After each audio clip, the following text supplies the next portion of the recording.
Esperance Ndombe, or Espe, is a full-time digital marketer working as a freelancer and on her own projects, one of those being Black to Afro, which is how her and I met. Espy was born in Rhode Island and raised in New Hampshire in the Northeast region called New England. She is currently living a country rural life in Aromas, California. She was inspired to create Black to Afro after a lifetime of seeing her African American brothers and sisters, her people, our people, being brutally murdered at the hands of white supremacy. While many African Americans identify as Black or people of color, Espy challenges us to embrace our Afro and African history.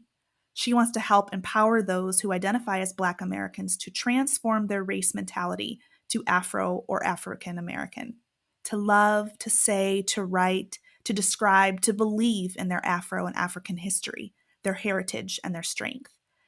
I had the pleasure of spending an hour with Espy, which in my opinion is not enough time and only the start of what I hope to be a virtual friendship to have brave conversations about race and racial identity for Black folks, or as Espy encourages us to say, Afro or African American folks. I hope you all enjoy our conversation as much as I did. And I thought maybe we would start just by kind of sharing how we, or I'd love to share how we got introduced to each other.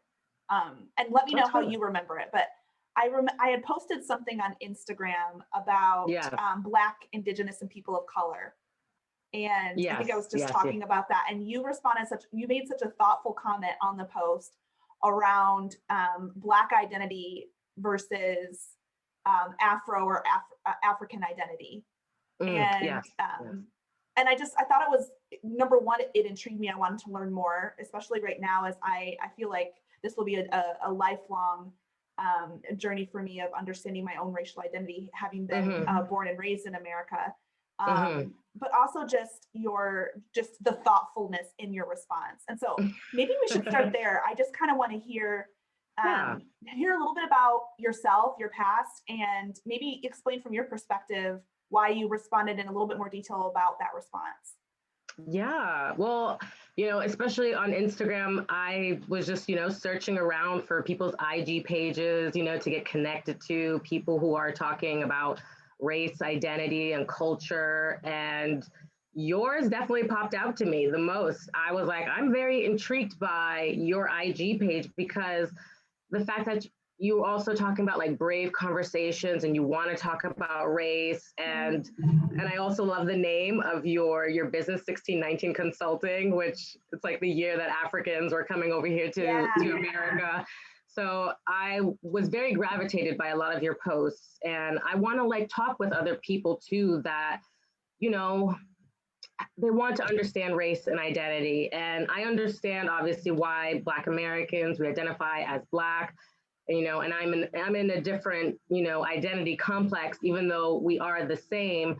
I just want to talk with other people and learn and just really try to get this information out so that we can have this be more of a conversation. And I remember that the BIPOC, because it was Black, Indigenous, people of color. And I think probably the POC one, I was like, people of color, it's such an old term that's like probably like 1600s, created by British imperialists, to kind of demean our African people into like a new term technology. And I guess it dinged me, but at the end of the day, I wanted to approach you like not in a mean way, because I don't want to be like aggressive towards somebody when people are using terms that we are so imprinted with for such a long time. So it's only understandable that we're going to keep using these types of terms. But until like maybe we can, Africa is using the term Afro, and, Mexico and Central America has used that term, but, they still use negro or negra or negrita, negrito. But at the end of the day, that post that you put, it really attracted me toward you. And I was like, I need to get in touch with this girl. And then you got in touch with me, you messaged me, DM'd, and was like, hey, maybe we should go further on this. And I think now we're doing that, where we're like, yes, let's do guest posting. Let's work with each other, do podcasts. And so I'm just happy that too, you DM'd me to like want to keep it going forward. And I'm here excited. we are. Yes, I feel like it was fate. I mean, I feel like there's intentionality in everything, but I feel like it's fate. I feel like there's so much we can explore. And that's one thing. Totally. So after you made that, I did do a little internet stalking, Oh, and yeah. I came across your website. And I would love to dig a little bit deeper because you discuss a lot about the importance of embracing our Afro heritage and essentially denouncing the way the Black label. And I've Yeah. spent a lot of time recently talking about the importance of what when we do talk about Black people that we capitalize the B, because there is a Black experience in America. And I just really appreciated that comment because number one, I think it's just a really great example that not all people of African descent are monolithic. Like we all have different experiences, but it's just a perspective that, to be honest, has really got me thinking. Mm-hmm. Because I am on this journey. I want to connect more to my or my African heritage, Mm-hmm. and it just made me think: like, am I doing myself a disservice? Am I doing all people of African descent a disservice by continuing to and am I continuing to perpetuate white supremacy in a way by using the label Black? So I love, Mm. like, do you remember just in your history growing up, do you remember ever identifying as Black? I'm just kind of curious what the history, as much as you're willing to share, behind that perspective. For sure. Yeah, for me growing up, I did not really identify myself as Black because I remember when I was younger, like my parents did try to teach my sister and I Lingala and Kikongo, but like we were in probably like middle school by that time frame. And like my parents also, they just listened to a lot of Congolese music. So I pretty much knew that where my parents were from. And my parents, they told us stories about our family, from being in Angola, from then moving to the DRC, going from Matadi to Kinshasa, and just like learning about all of our family members from there. So I never really took on so much the Black identity. I never like really professed so much maybe to my friends. Like maybe there were times where I was just like, it is what it is, but I really honed to my African identity and I just used that term more for me in that type of sense. But yeah, growing up, I definitely didn't profess Blackness, Black identity. But I think my sister, which is interesting, is very different from me because she actually takes on Black identity, even though she knows where her parents come from. And so it's very interesting. I've actually thought about I should do like a little video session with my sister and I because I'm like, we're Angolan Americans, but she will definitely say that she's Black American, you know. So what is that like for you growing up? Because you said even growing up, you never really professed that Black identity, though, although those around you, and in this case, even your sister does. So what was that, and what is that like for you? I mean, I'm assuming, I don't want to assume, but that's probably what sparks your passion to really encourage those with African descent to really embrace that part of them. Yeah, it was always learning about the history, especially I remember in fourth grade learning about social science and like seeing how they were trying to reverberate history to us. And there wasn't obviously many people. It was like Harriet Tubman, Martin Luther King, Malcolm X were probably the top three, people in history that we were going to learn about.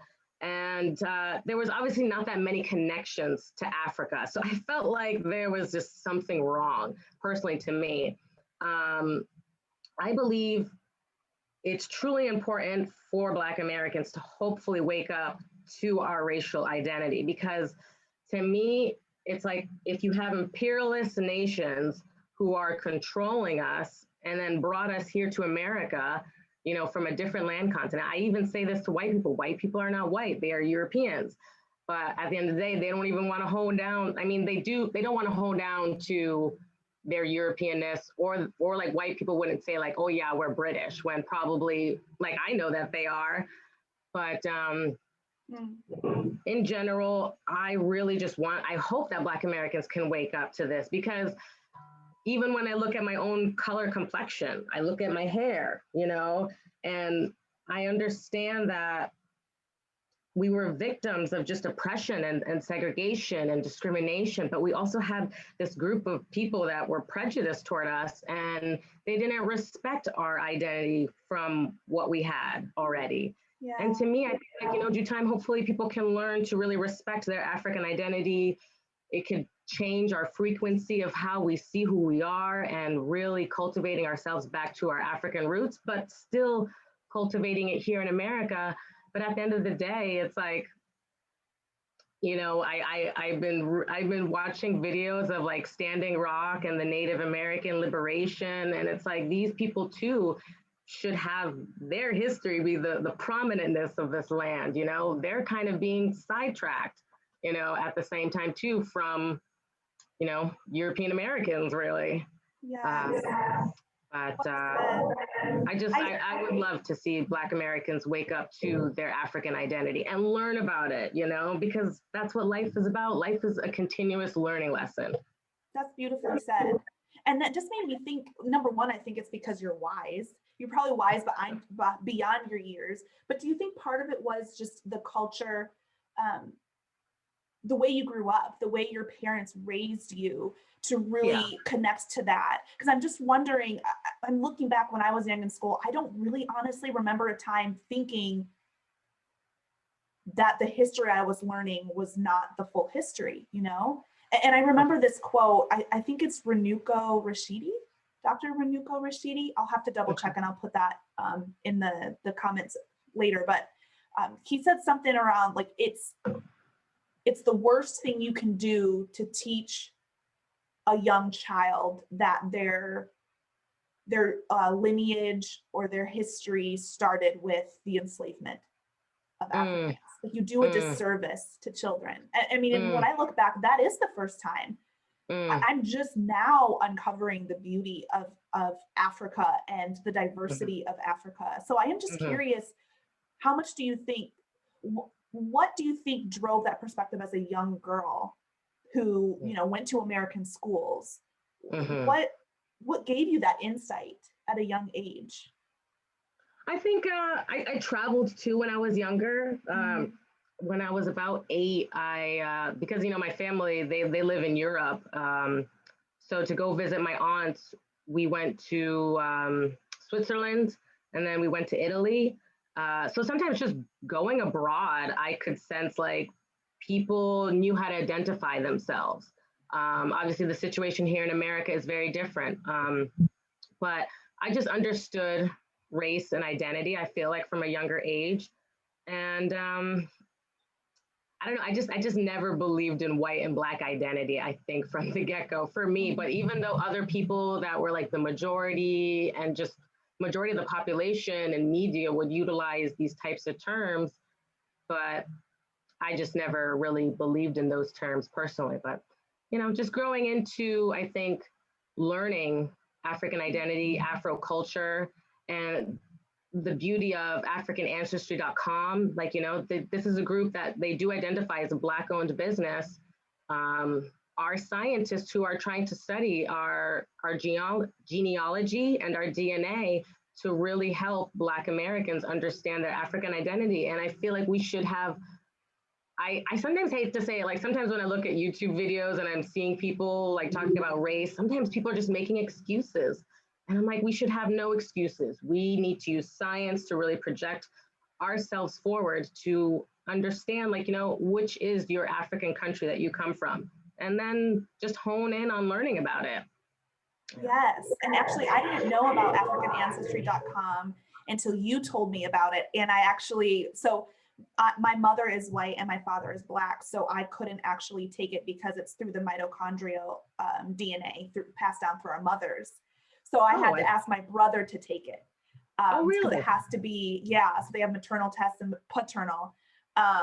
So Okay, yeah. we did. And so now it's just waiting, Oh, 3 months for the results, but you're right. hey, Yes, I'm so happy for you, girl. I That is am. Thank awesome you. that you guys did that. Yeah, there is still a small part of me that's like, because there is a small chance that it might come back and not connect you to anywhere, like to Africa, and I worry about that, and I think that brings up a lot for me on my own racial identity as a biracial child that Hmm. grew up in America of really Mhm. wrestling with the fact that I come both from lineage of those who enslaved Mm. Africans and a lineage of those who were enslaved. And I feel Mm. like that tension, I have felt that tension within me of how to reconcile that. And it's caused me to be really passionate about learning of the different types, the stages of development and studying. There's been a lot of work on the stages of racial identity development. So I don't know how familiar you are with that, and maybe we've discussed that more enough at length now, but I'm just curious, like when you look back over your journey, do you feel like there were ebbs and flows of your racial identity, um, or do you Uh, feel like that's always just been a core and a core part of you that you have confidence and knowledge in? yeah, I think it's always been like more of like a core thing for me, and just wanting to help other Black Americans to transform, really, because I just like, how we live around so many other races and ethnicities. Like, we have Chinese Americans, we have Indian Americans, we have Japanese Americans, we have Armenian Americans. It's like you can sense other race groups appreciate their origin of nationality. Obviously, for Black Americans, it's a bit different, but because Black Americans are seeing themselves being born in the United States and they are born Black, you know. And then obviously they're not going to really go back into time, because that time frame is not their era, because it's like now is their era, being raised and being grown in this country.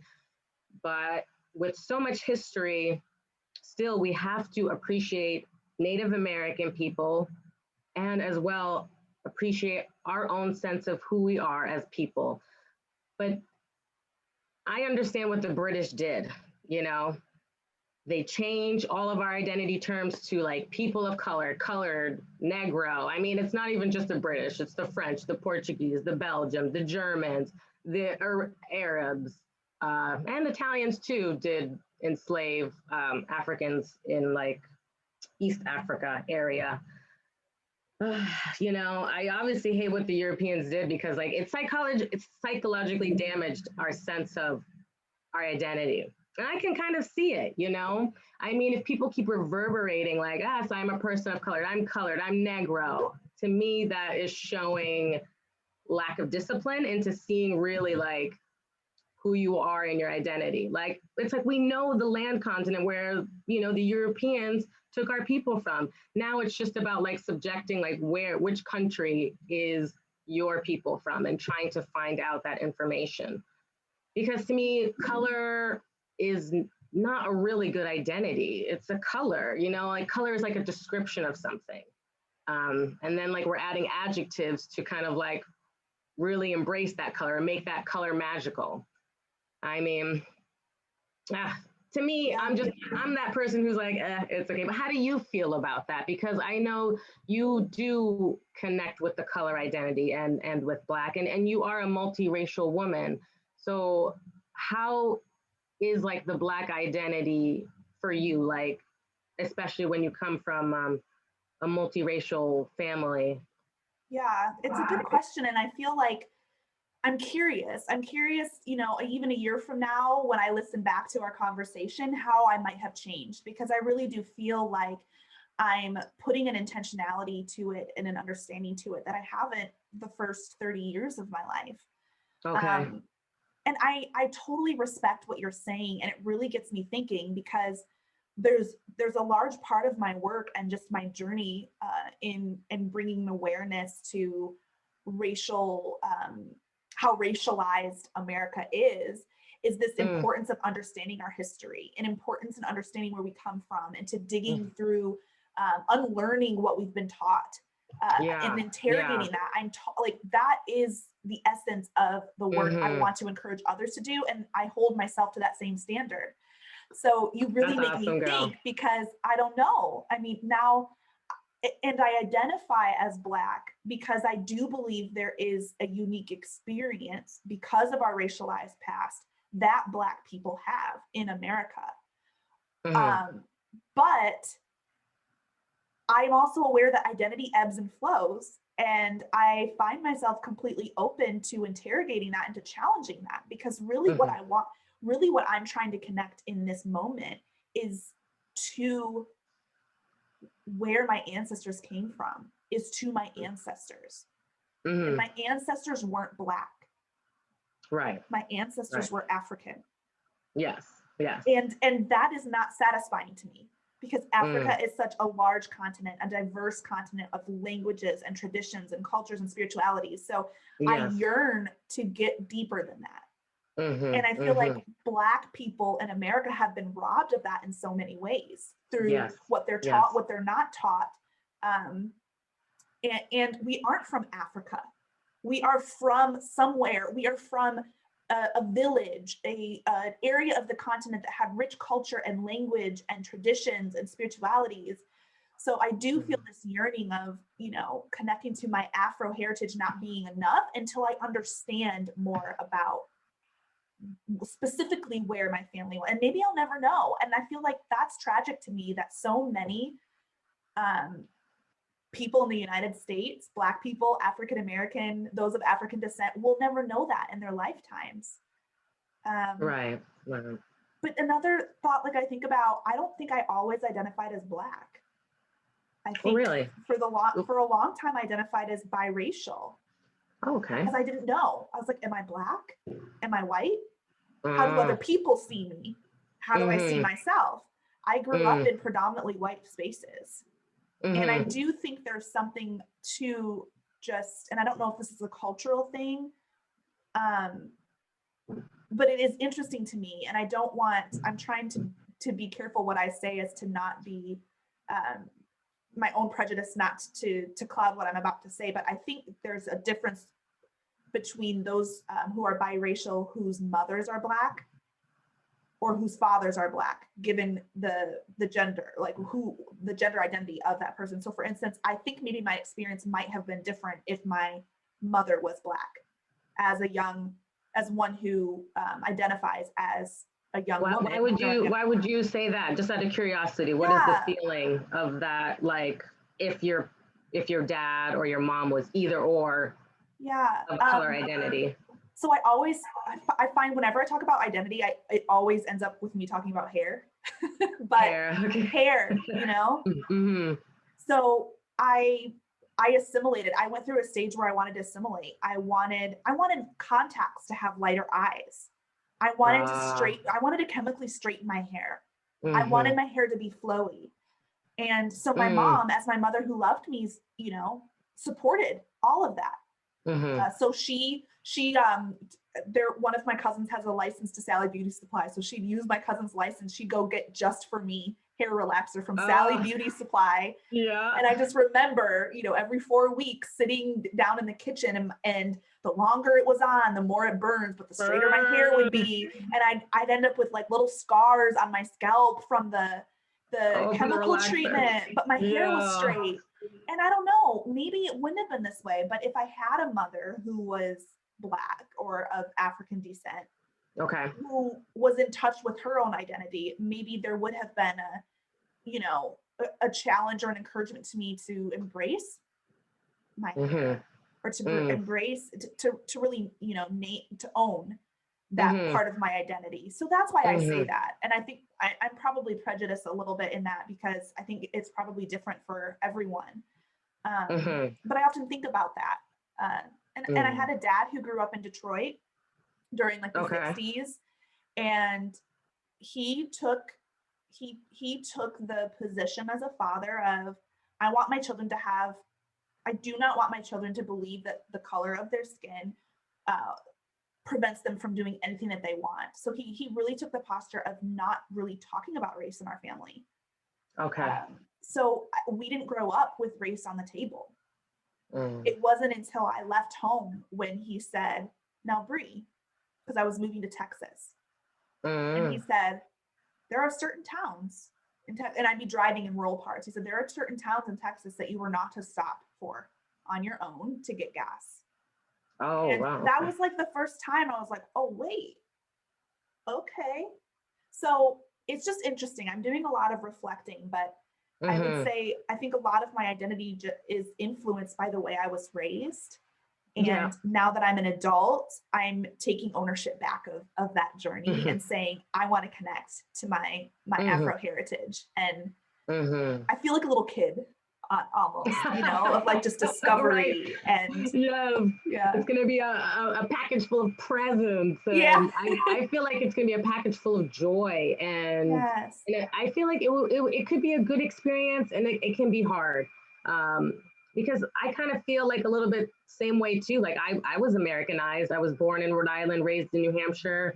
And even though my parents did try to teach us our mother tongue, we didn't really stick to it because at that age, you're like, I want to go play, I want to go outside. Like, I don't want to be sitting down learning languages. That's something I wish Yeah. maybe they did when we were babies. But, because I think my parents too were like working and, you get distracted with that type of stuff.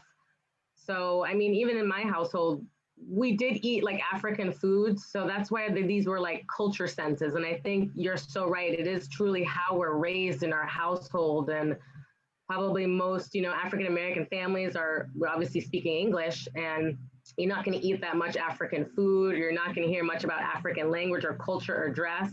Like, I feel like maybe in the past, like 10 years or so, we're getting more like African beat music, from Africa, Yeah. and, having artists here, really collaborate with artists over there. You're seeing clothing starting to come out more and jewelry. I just remember though seeing one video of an African woman saying that she doesn't like that Black Americans are only honing to like African fashion and jewelry because their hope is that we're really going to learn to understand the culture, a culture that we did not get to learn from, because Yeah. I too have a lot of, Ukraine American friends, and some of them are Italian American and German American. And the way that they exuberate their sense of like, oh, these are our traditions, this is our culture, this is our food, you can just tell that they're, I don't know, they just know who they are. And, but for us, even for myself too, I'm about to be 33 soon. I don't know Lingala, and it's still a learning experience for me. Like, even me just starting this Black to Afro and finding other people that want to talk about race and identity like you, I am really grateful what this year is going to become, because I haven't found someone to talk things like this. And I'm just happy, we're virtually connecting, you and I, it's like, Yeah. I've never done something like that either. Like, oh, becoming friends or talking dialogue of race from Instagram. So just to see these connections, and then hopefully we can make more connections. And hey, Yeah. it's gonna be a beautiful year of learning and growth and progression, and hopefully just keep talking more about Afro identity. And I mean, obviously, in my retrospect, I really want to keep talking more about Afro identity, African identity, and if maybe someday the B identity can change back to the A identity, I like to say, but we'll see what happens. I like how Don't you said the B and the know. A, because in this conversation, I'm like, do I say Black? Like, I feel like every time I say that, I'm being offensive because, No, like, no, girl. but I mean, Exactly. you are making me think, and that is growth. I'm experiencing growth, and for that, Yeah. I'm thankful. And I think your point around community and the fact that you're trying to create this community so that we can have these conversations, I think is so important, because I think in some ways it's lonely to be, Yeah. it feels lonely to be on this Mm-hmm. racial identity journey, and not talk about it, not have an opportunity to reflect on it with others. Yeah. I'm Mm-hmm. curious, what would be, for those in America specifically, whether they identify, well, especially if they identify as Black, Mm-hmm. they're unable to connect to their lineage back to a specific country or a tribe, or maybe they're not aware of AfricanAncestry.com. What message would you have? I guess, what would be your message to us in America, to how we start that journey of connecting to who we are, and where we came from, and why that's so important? True. It's to not forget. Do not forget who you are at the end of the day. I like to look at myself in the mirror And I want to say, SB, just keep growing in life, keep understanding who you are. It's going to be challenging and it's going to be struggling, but you have to persevere through it because we do have work, we have distractions of society. But when I look at myself in the mirror, I see that I have beautiful brown skin and I see I have beautiful black hair. And for Black people to keep calling themselves Black when you have beautiful brown skin, it doesn't seem to be a match. So that right there should be a common sense, like perception of just looking at yourself. And when you see other past imperialists and what they did to our people and what they did to the Native Americans, we really should try to persevere out of that social color identity construct and really persevere into cherishing your African national identity. Find out which country you're from. I mean, I like to follow the British tracks because, you know, obviously European Americans here are mostly British Americans that don't obviously identify as British because they obviously disconnected, but two, they have learning to do as well. But following the British tracks in Africa, they mostly were in Benin, Togo, Nigeria heavily, um, Ghana, and probably Cameroon, you know. So just from those countries there, I feel like Black Americans can have a better sense of like which of those countries are you from? And then use AfricanAncestry.com to study your DNA. Your DNA will not say you are Black or white. It will say like things about your body's system, like allergies that you have. You know, it will say like maybe like health problems that you could possibly have. You know, but our DNA doesn't really identify color. It's going to identify where our group of people used to be and where our people have migrated, you know. So studying our DNA will really give us a better perception of who we are. Yeah, that's beautiful. And I think, and maybe, I mean, I study a lot like internalized oppression. And Mm, I think if we all knew that we came from queens and kings and, you know, uh, queen warriors, I'm learning about like queen warriors from the east part of mm, Africa. Like if we knew that, if little children knew that, how that could change them, how that could really change the trajectory of their mm, own confidence and their own belief in themselves. So I mm-hmm, think, you know, what you said is just a beautiful thing, and that is my hope for everyone. And I think it's going to be a constant challenge for me to balance this, like this recognition that race race isn't real. It's a social construct. Racism is real. mm-hmm. And so to be able to balance that and to have that conversation while also um, continuing on an intentional journey to not give in to that social construct. Mm-hmm. Does that make sense? I don't know if I'm making sense, but I'm just like that tension between recognizing that racism is real and what do we do about that to deconstruct, to Mm-hmm. disrupt, you know, white Mm-hmm. supremacy, Mm-hmm. at the same time while embracing and owning and learning that part of us that has been stolen from us. True. Very Yeah. true. Very true. It's gonna be a growing progress, and I mean, you know, a great example is, you know, Lupita Nyong'o when she did her book Sulwe, and I think when you have like books like that that can really go toward our youth, and especially for young African American kids to embrace their complexion, because I think, you know, we've been engraved with like, oh, our skin complexion is not pretty, you know, for such a long time, you know, for disgusting amount of years. Mm. But like products like that, like books like that, you know, and maybe like I kind of do see myself as a writer, but I've never like really wanted to write a book. But now, like, you know, we're in still pandemic and we're quarantining and I'm writing more. I'm like, maybe why not? Maybe I should try Yeah. to write a book about embracing your African identity, because with adults is a bit hard to transform.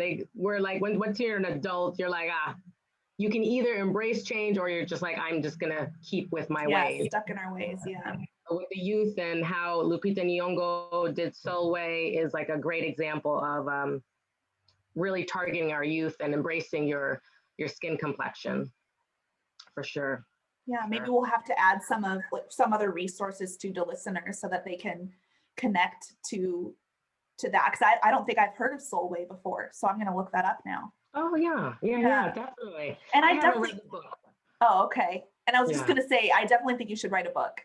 I think it'd be very fascinating, and I just feel. I remember reading an article about now, especially given our times, that there are more African Americans who want to connect, or those from the African diaspora wanting to connect more to their roots, Yeah, especially in totally. this time. So I feel like that would be a very timely Hmm. gift for you to share with the world if Indeed, you so choose. indeed.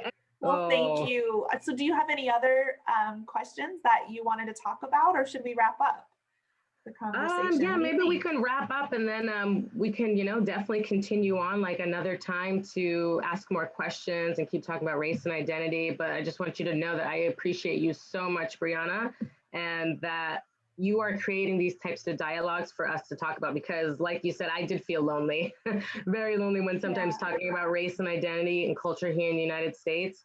Um, so you creating these brave conversations, like I just feel like this team is a part of the process to hopefully, keep magnifying other people too, and just to keep growing in life together. So Well, I'm thank excited you, to Espe. do more of this. Thank Indeed. you. I'm so thankful that you responded to a stranger reaching out and suggesting a random podcast. And I think that we have a lot more work to do together. So I'm looking Yes, forward to next time. But thank you, Espe, indeed. for sharing. Of course. Likewise, Brianna.